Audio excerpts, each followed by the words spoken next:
What's up, guys? ThatOneTomahawk here, and welcome back to the factions. In the previous episode, I believe I was showing you guys the stuff that we got started with. We dug out that area for our new base. We also did some other things that I can't quite remember entirely because I can't put my finger on it. I'm pretty sure we organized the vault and stuff, so we got that done.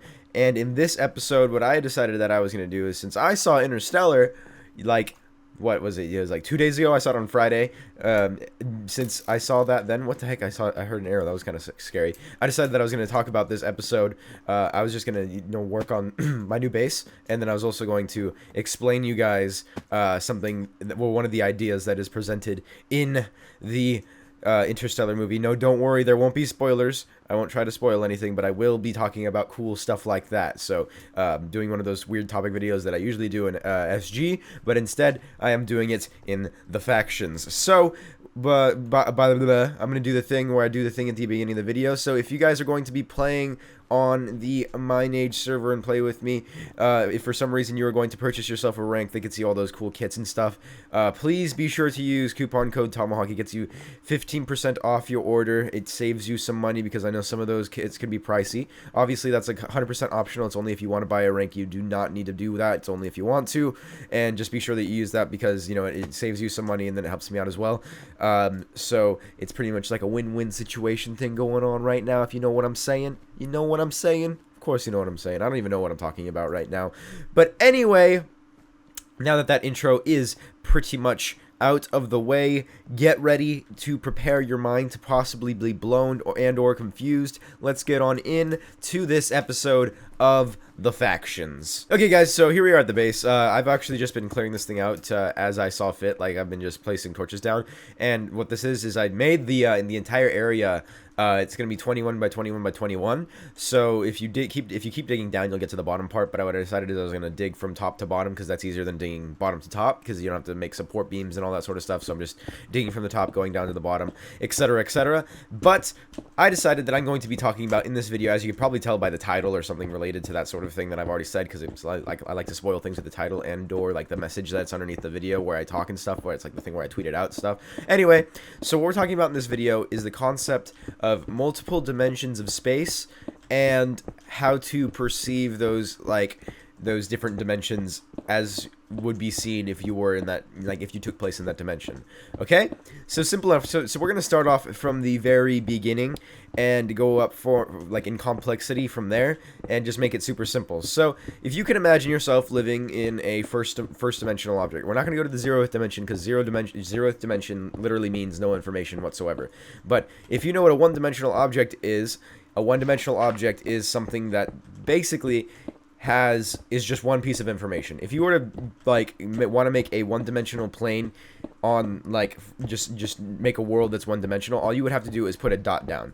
And obviously, the dot that you have, if you were to put it on a piece of paper, isn't actually a one-dimensional object because it has width. No matter how pointy the thing is, you'll always have it to be thickness. The only possible way for that to be existing is literally one particle. But that's besides the fact. You can't replicate a first-dimensional object in a three-dimensional world because you just can't. Because no matter how hard you try to make the singularity type stuff going on, it won't be possible. So sad face to that. But anyway, that is the conception of you would be in a first dimension. So let's just pretend you were that first-dimensional object. You were that point in space, and you had eyes to be able to see what is around you. And we're always going to assume that no matter where you, no matter what type of dimensional world you live in, your eyes are on the side of you, because that's how it is for people, right? So, instead of, if you're being a one-dimensional object, you could assume you could look up and look around. You can't see anything, so that'll be the one dimension you see in. But let's just assume it's like that, and you'll see nothing forever, because you're the only piece of information that is sitting in that plane of existence whatsoever. It's really boring and not cool. But let's pretend you lived in a two-dimensional world, and I forgot what the term was for this, but I think some guy wrote a book about the concept of seeing in two dimensions, and they called the people flat men. So I'm gonna call the people flat men. So imagine that you live in a community of a world that is two-dimensional. So we've stretched upon the idea of just a single dimension of space, and now you are living in a two-dimensional world, which means you live in a flat land. And so someone observing from from 3 dimensions, as we are, can look at that world and see what the different objects look at from the side. The people who live in that dimension can't do that. So imagine that I were to draw a nice, cool-looking horse on a piece of paper. We're still gonna just disregard the fact that that's actually in 3 dimensions, because the the ink you write in is a little bit offset from the paper. But we're not thinking about that. We're thinking about other stuff. So we're gonna assume that that object is 2-dimensional and flat. If you look at it as you are a human, you could see that it's a horse because you drew it, of course. But if the horse was alive and next to it was, let's say, a saddle, and if the horse was to look at that saddle, the horse would not see a saddle. The horse would see a line, of course, because the horse can only see what it's on the same directed plane of existence. It can't look up and over. It only sees a line segment. So that's all that person sees. So you could say that a 2-dimensional object sees in 1 dimension, so it sees it from left to right. But that I may have me explaining it like that may have disproven my previous point. So let's just assume the 1 dimension is a line, because it's technically still 1 dimension. Left and right is still 1 dimension. Then you add up and down, and then it's 2 dimensions. But that's besides the point. We're gonna ignore that. So you could say that a 2-dimension. Oh, actually, that makes a lot more sense if I explain it this way. So, a line, if he lived in if he was a line segment and his buddy line segment was still in the same plane of existence to him, he would only be able to see a dot. He would only be able to see one piece of information.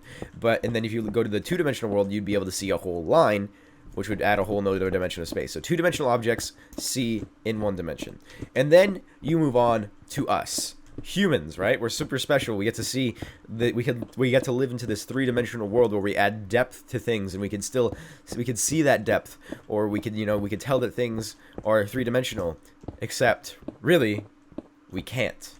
All right? So think about it. You, as a 3-dimensional being, you live in a world of 3 dimensions, and you can only see in 2 dimensions. I don't care if you could tell that something has depth to it or how thick you think something is, but all you're looking at is light reflecting off of it, casting light marks, and they're having shadows and stuff to give the illusion that it has depth, but you can't actually see the fact that it has depth. You just can't do that. But different angles of light and stuff can make it look like it. So whatever you're looking at right now, no matter how hard you try or how hard you think, you are only seeing in 2 dimensions. You can only see what's right in front of you. You can't see through it. That would be seeing in 3 dimensions, right? And then that brings me to the concept of the 4th dimension. Now, there's a couple different ideas when revolving around this sort of thing, because we can only theorize what the 4th dimension looks like or appears like, because we can't humanly comprehend the idea of the 4th dimension. It's just impossible for us to do that, because you just can't. We just can't. Okay, sorry if to burst your bubble if you thought we could, but seriously, it's impossible. Don't even try.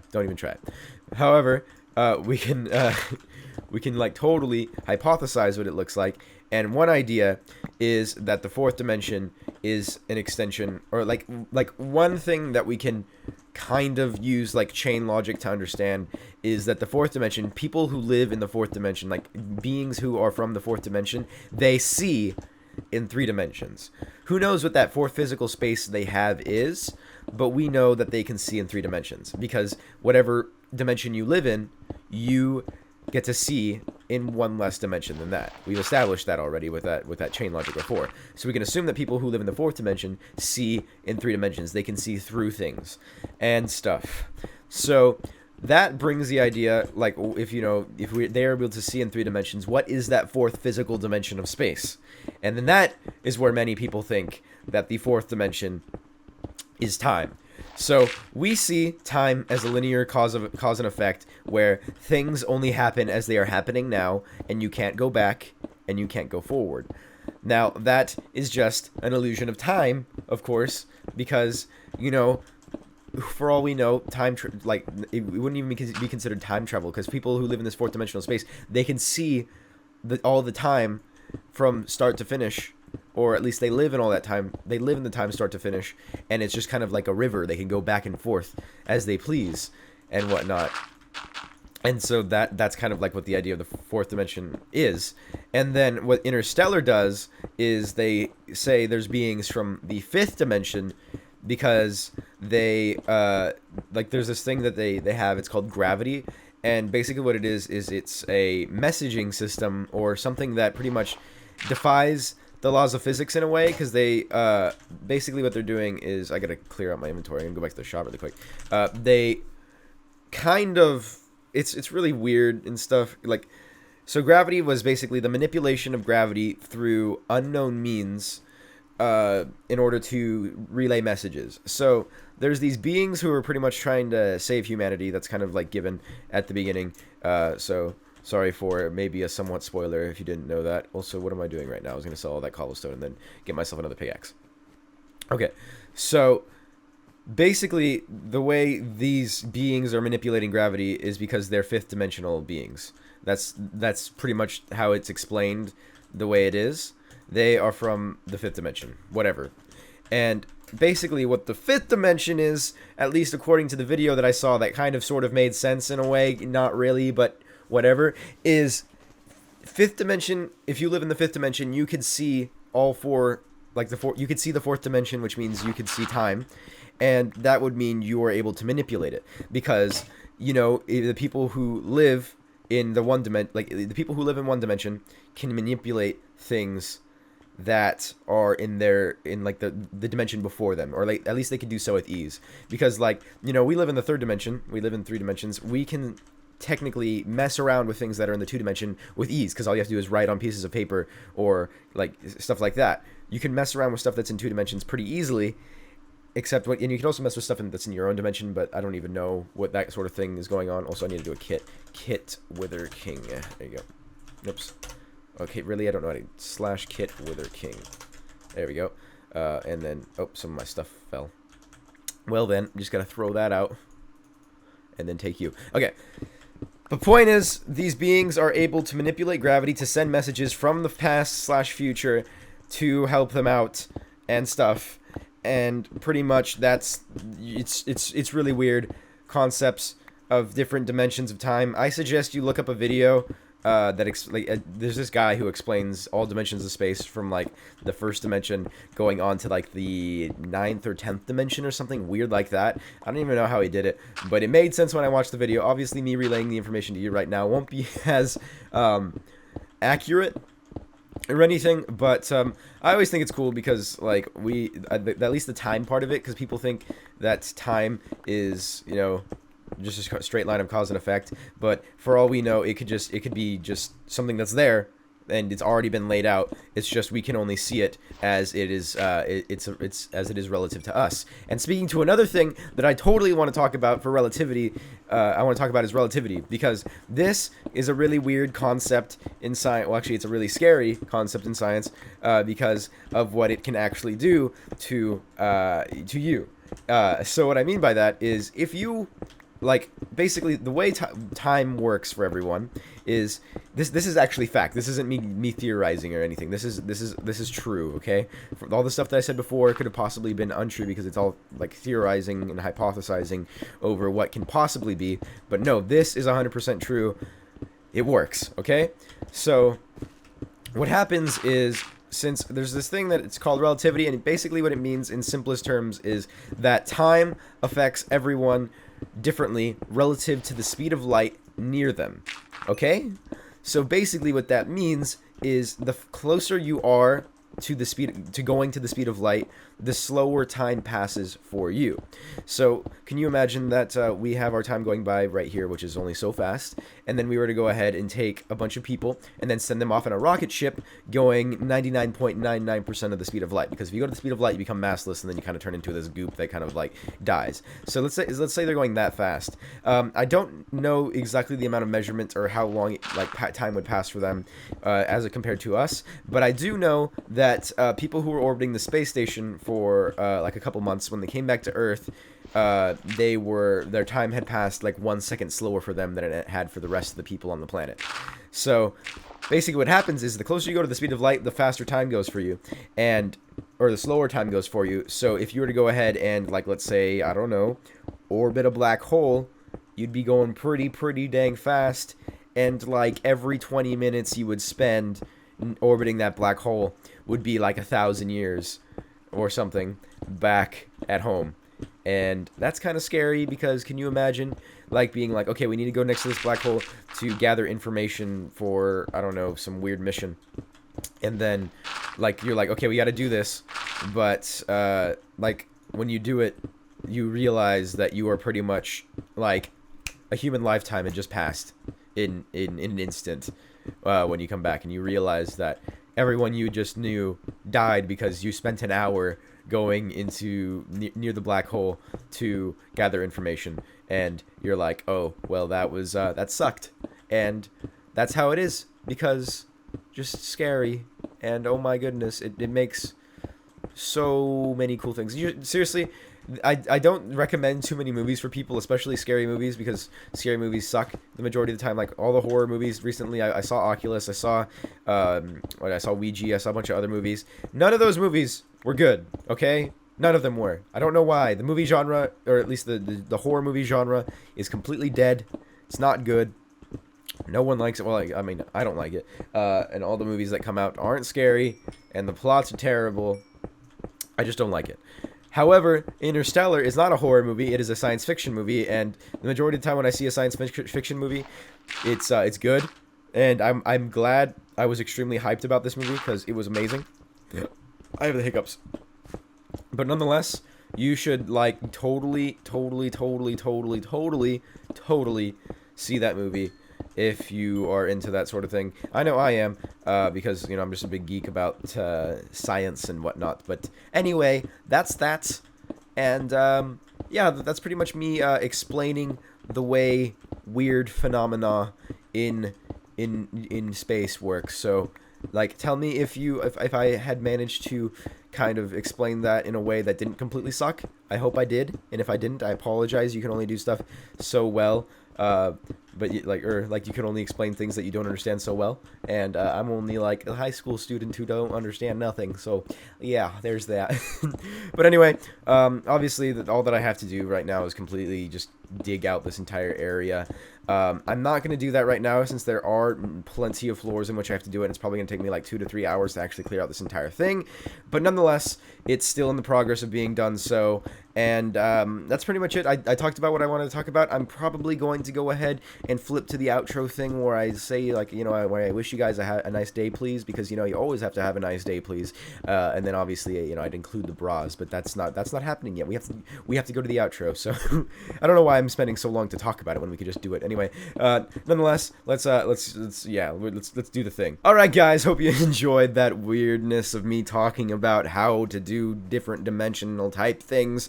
I know I kind of was weird and probably did not explain it well enough for many people to understand it, and I apologize for that, because I'm not really good about understanding things that I don't necessarily understand myself.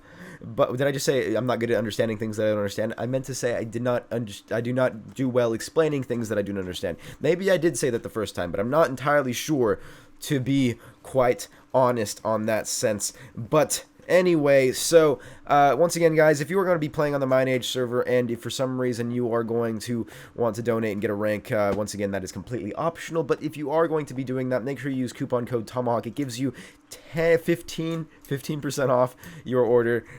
Anything on Mineage, you get 15% off. So you might as well save yourself a couple bucks if you're going to be doing that. Helps me out. Hopefully helps you out. And yeah, that pretty much wraps this video up. I'm pretty sure in the next episode we will try to have that entire area blocked out, and then we'll probably start putting down the obsidian and the protective layers to make sure that no one gets us. I'm not entirely sure if we are actually going to claim that place or leave it unclaimed, but people are telling me in the comments that a lot of people on the server have chest x-ray.